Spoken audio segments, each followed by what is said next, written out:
Ini hanya Allah turunkan untuk umat Nabi Muhammad SAW. Catat ini ya.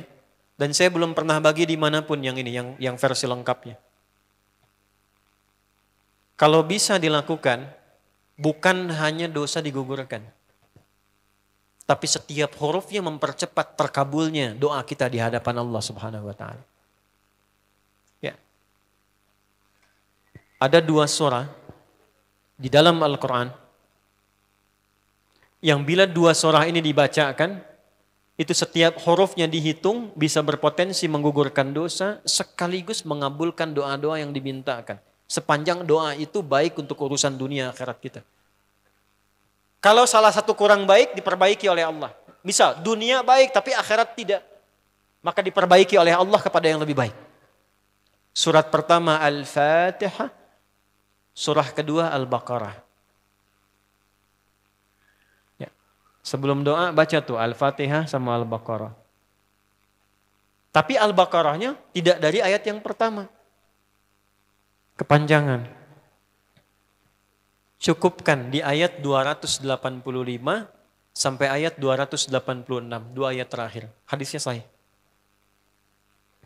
Kalau mau dikuatkan biasanya banyak ulama memasukkan ayat 284.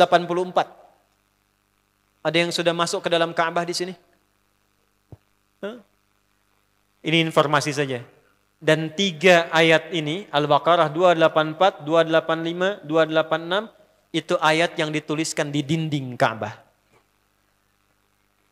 Itu yang saat berhala dikeluarkan, gambar-gambar dihapus, itu ya, syair-syair diganti dengan ayat Quran sehingga jadi kain kiswah Ka'bah di luar. Itu ada sejarahnya. Yang di dalam pun dihiasi dengan hiasan ayat Al-Quran. Di antara yang dituliskan itu Al-Baqarah ayat 284, 285, 286. Intinya di 285 dan 286-nya. Tadi rakaat pertama yang saya bacakan dalam salat Isya. Hadisnya sahih. Itu spesial malaikat Jibril turun kepada Nabi Muhammad SAW mengabarkan kabar gembira siapa yang membiasakan membaca Al-Fatihah.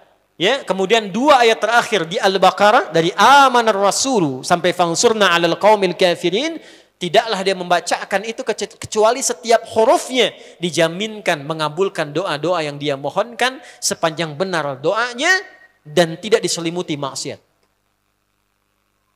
Ini maaf ya. Ini saya minta maaf dulu nih.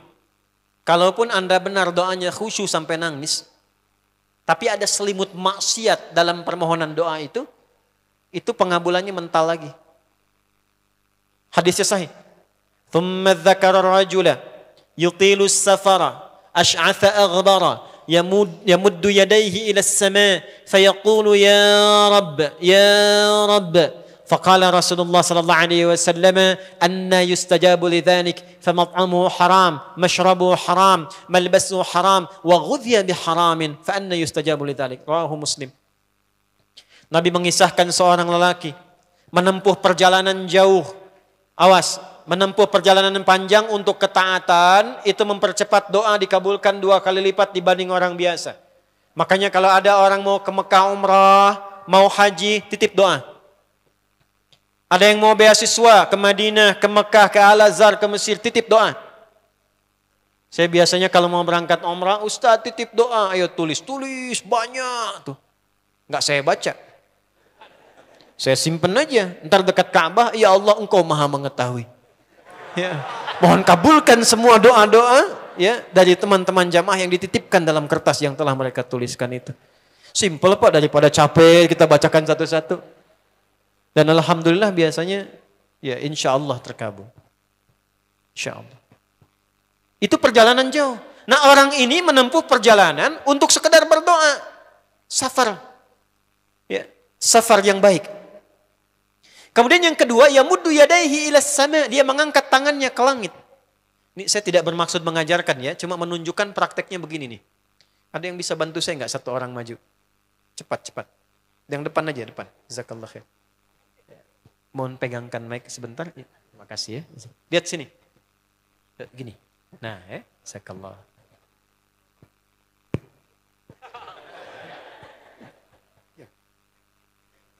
Nah, gini ya. Ini tangan, lihat telapak 2 ya. Berdoa itu sesuai porsinya, dan ikuti caranya Nabi.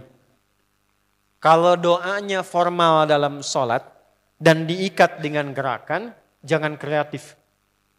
Ikuti seperti Nabi yang contohkan. Misal dalam sholat, shollu kama ra'aitumuni usolli. Sholatlah seperti kalian melihat aku sholat. Nanti ada 3 posisi atau sampai 4 posisi dalam sholat yang mempercepat terkabulnya doa. Posisi puncaknya sujud. Hadisnya sahih. Inna ma aqrabal abdi min rabbihi wa huwa sajidun fa aktsirud doa. Keadaan terdekat antara hamba dengan Rabbnya adalah saat sujud. Maka perbanyak doa saat sujud. Tangannya posisi sujud begini, menempel. Jadi nggak usah begini. Oke, begini. Nah ini di luar sholat. Di luar sholat kalau berdoa tangan begini. Lihat baik-baik ya. Ini kitabnya agak banyak, bahasanya panjang. Saya berikan yang simpelnya saja ya. Baik. Ini kan teman-teman telapak yang kanan, yang kiri ya. Padukan begini. Ya. Lalu setiap Anda kan pasti punya garis yang kanan dengan garis yang kiri. Ada kan? Itu membentuk keseimbangan. Ini bukan ilmu otak-atik ya. Ini ada sanadnya nih. Pertemukan 2 garis itu sehingga seimbang tangan ini. Tuh. Ini masalah sederhana tapi poinnya penting sekali. Sudah? Cara yang pertama begini. Ini di luar sholat dan bukan dalam posisi saat istisqa, saat minta hujan. Begini, sudah? Pertemukan. Lalu letakkan sejajar dengan dada di sini. Ya. Jadi kalau dada itu, ini posisinya, ini nahar di sini. Ini ada rongga dari bagian atas dengan perut, ada rongga kosong. Nah ini yang disebut dengan sodrun di sini. Ya, kalau kita meletakkan telapak tangan saat sholat begini, letaknya di sini. Yang ini perut, yang ini nahar.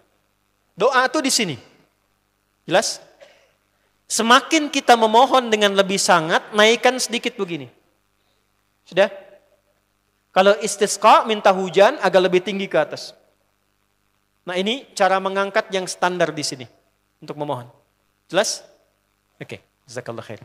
Nah ini, orang ini, dia mengangkat tangannya. Jadi melakukan perjalanan jauh, mengangkat tangannya, ya muddu yadaihi ilas sama. Orang yang berdoa dengan mengangkat tangan, itu dijawab doanya oleh Allah lewat keterangan Nabi SAW, itu bisa kama qala 2 kali lebih cepat dibandingkan dengan orang yang tidak mengangkat tangan saat berdoa. Jadi Anda cuma sekedar doa dengan mengangkat begini, itu lebih cepat potensi dijawabnya dengan mengangkat doa. Ada seorang bertanya pada Nabi SAW, hadis sahih, ya Rasulullah, bagaimana pendapatmu dengan seseorang yang meminta kepada Allah dengan mengangkat tangan, atau kama qala. Lalu Nabi mengonfirmasi, bertanya balik, bagaimana kalau ada seseorang memohon kepada Anda dengan mengangkat tangannya? Pak, tolong Pak, tolong Pak, tolong. Gitu kan? Di depan rumah Anda, 1 jam begitu Pak, tolong Pak. Kira-kira Anda beri atau tidak? Beri. Minimal kalau Anda nggak punya kemampuan, Anda referensikan atau beri sesuai kemampuan Anda kan? Angkat tangannya. Dia jawab, saya malu kalau nggak ngasih. Apa kata Nabi? Innallaha hayyun karimun. Allah itu lebih punya sifat peka untuk merasakan malu pada hambanya kalau dia tidak memberi ketika hambanya mengangkat kedua tangannya. Nah nanti ada beda-beda posisi saat khatib Jumat misalnya 1 begini untuk khatib. Makmum mengangkat 2 tangan. Yang ketiga dia mengatakan ya Rabb, Asmaul Husna. Doa yang dibuka dengan Al-Asmaul Husna itu dijawab 2 kali lebih cepat dibandingkan dengan doa yang langsung dimohonkan kepada Allah. Itu perintah. Tahu Nabi Zakaria? Nabi Zakaria apa ujiannya? Diuji oleh Allah, hidup demikian lama sampai rambut memutih, fisiknya letih, istrinya divonis secara medis, maaf, monofos dan mandul. Kata medis gak mungkin punya keturunan. Maka beliau berdoa kepada Allah dan dalam doanya dimulai dengan Al-Asmaul Husna. Sebelum sampai ke doa itu di Ali Imran ayat 38 sampai 39, buka dulu Quran surah 17 Al-Isra ayat 110. Ini perintah langsung dari Allah. Qulidullah awidur rahman ayyamma tad'u falahul asmaul husna. Quran surah ke-7 ayat 180. Walillahil asma'ul husna fad'uhu biha. Fad'u biha. Qul Allah, kalau engkau punya masalah hambaku, dan tidak ada di dunia ini yang tidak punya masalah. Quran surah kedua ayat 155. Wala nabluwannakum bisyai'. Setiap yang hidup itu, aku pasti akan uji dengan masalah. Itu kata Allah. Jangan disimpan sampai di situ, teruskan. Bukan untuk membebani hambaku dengan masalah, tapi untuk menaikkan kualitas hidupnya sehingga menjadi lebih baik. Jadi ketika Allah titipkan masalah itu, bukan ingin membuat kita bermasalah. Tapi dengan masalah itu kita diuji supaya kualitas hidup kita menjadi lebih baik. Ini Anda yang kuliah di UPI di sini, ada ujian nggak? Ada. Untuk apa ujian itu diadakan? Supaya bisa melihat kualitas peningkatan ilmu Anda dari masuk sampai naik tingkat. Kalau nggak ada ujian, nggak kelihatan kualitasnya bertambah. Logikanya begitu. Dan tidak mungkin Allah menguji seorang hamba di luar batas kemampuannya. La yukallifullahu nafsan illa. Jadi nggak ada orang yang hidup yang tidak punya masalah. Karena rumusnya mengatakan hidup berbanding lurus dengan masalah. Yang hidup pasti punya masalah. Yang tidak ingin punya masalah, tidak ingin hidup. Karena orang yang tidak hidup, yang hilang masalahnya, selesai hidupnya. Baik. Siapa yang tidak ingin punya masalah? Angkat tangan. Baik. Siapa yang ingin punya masalah? Alhamdulillah. Baik. Yang lain wallahu a'lam. Nah, kulit Allah kalau sedang diuji masalah, kan yang ngasih siapa? Yang nitipkan siapa? Yang punya solusinya siapa? Kalau Anda tahu yang punya solusinya Allah, kenapa curhatnya bukan kepada Allah? Kan sudah dicontohkan di Quran, kalau punya masalah curhatin ke Allah. Quran surah 12 ayat 86, sejak era Nabi Yakub.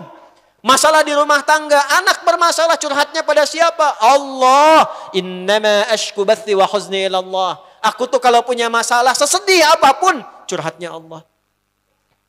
Bentangkan sajadahmu. Curhatkan dalam sujudmu, tingkatkan takwamu. Wa may yattaqillaha yaj'al lahu makhraja. Quran surah 65 di akhir ayat yang kedua. Bentangkan sajadahmu, curhatkan, habiskan dalam sujudmu, keluarkan tangismu. Sehingga bebannya jadi ringan. Walaupun solusi belum datang, hatinya sudah tenang. Yang diperintahkan panjangkan sajadahmu, bukan panjangkan statusmu. Kita sudah tahu ayatnya, paham ketentuannya, tapi kenapa prakteknya ditumpahkan di Instagram, di Facebook, bikin vlog di YouTube, hanya untuk curhat saja. Dan ironinya dalam hal yang demikian tahu yang menyelesaikan Allah. Sekarang tambah bonus, aminkan ya. Yang mengaminkan doa ini mudah-mudahan dihilangkan masalahnya. Puguma mana nanti bermasalah kayaknya di dia. Itu gimana kumaha tuh ya teh? Paham? Curhatkan sama Allah. Nah bagaimana mintanya? Sebut namanya ya Allah. Awidur Rahman. Kalau kita ingin minta lebih cepat, minta dengan kelembutan Ar-Rahman. Rahman itu bisa disebut namanya ya Rahman, bisa cari cara mintanya yang paling lembut, yang menyentuh. Allah senang dengan kalimat yang menyentuh. Misal ya. Kembali ke Nabi Zakaria tadi. Quran surah 3 ayat 38. Hunalika da'a Zakaria rabbah. Qala rabbi habli min ladunka dzurriyyatan thayyibah. Innaka sami'ud du'a. Ya Allah, hamba-hambamu itu telah menghukumi aku dan istriku tak akan mungkin punya keturunan. Sedangkan engkau yang maha pemberi tanpa punya batasan. Mereka mengatakan istriku punya keterbatasan. Maka aku memohon kepadamu yang pemberianmu tak ada batasan. Mohon ya Allah anugerahkan keturunan dari sisimu saja ketika mereka mengatakan tidak mungkin itu punya. Sungguh engkau yang maha mendengar doaku ya Allah. Perhatikan, kalau kepada yang maha mendengar saja tidak terkabulkan, mohon tunjukkan kepadaku saat ini dengan cara apa lagi dan kepada siapa lagi aku mesti memohon. Itu dalam banget. Ya Allah, Engkau perintahkan aku berikhtiar mencari kerja, aku lakukan. Engkau perintahkan mengeluarkan keringatku dengan cara yang halal, aku kerjakan ya Allah. Engkau perintahkan aku jauhi yang Engkau larang, aku lakukan ya Allah. Sekarang aku telah berikhtiar dari sejak keluar, aku telah menunaikan sholat subuh seperti yang Engkau maha mengetahuinya. Dan menjelang malam aku mengadukan bahkan di rumahmu ya Allah hanya untuk sesuap nasi bagi istri dan anakku dari yang halal itu. Aku telah melakukan apa yang Engkau perintahkan, aku hanya memohon apa yang telah Engkau janjikan. Kalau dengan semua ikhtiar yang aku kerjakan sampai detik aku bersujud di hadapanmu di rumahmu ini belum Kau kabulkan, mohon tunjukkan kepadaku di malam ini ya Allah, dengan cara apa lagi mesti aku memohon kepadamu. Minta. Pernah enggak begitu mintanya? Itu Rahman.